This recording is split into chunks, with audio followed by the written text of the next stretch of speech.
The University of Queensland and the Institute for Urban Indigenous Health have been collaborating since 2010 to address Indigenous health disadvantages in Queensland.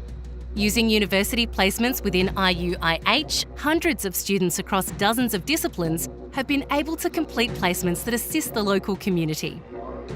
The Institute for Urban Indigenous Health was established back in 2009 in response to some fairly big challenges that were confronting our health services and communities in South East Queensland.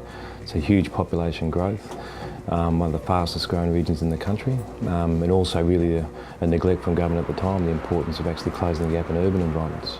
The belief that the gap only resided in remote communities, that we didn't have a gap in a region which was responsible for over a third of the state's Indigenous population. Students have been a really integral part of the journey of the Institute, but in fact have actually been a really important part of the journey of Aboriginal Community Controlled Health Services since they began 40 odd years ago.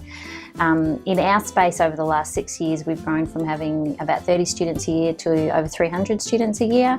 We love having students. It's a really big part of what we do. And when we have students, it's not an add-on extra kind of inconvenience. We really see students as a valuable part of our fabric. I think the most important thing is to really take the time to build rapport.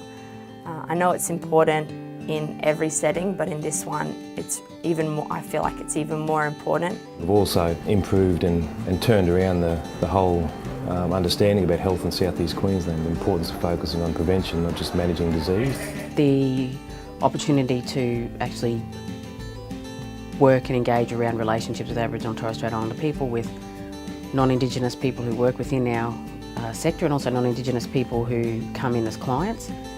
The whole thing around cultural competency or culturally aware or any of these things is all just frameworks developed within a white construct, and actually the best way to be able to know and be a part of Aboriginal and Torres Strait Islander people's lives is actually working in with them.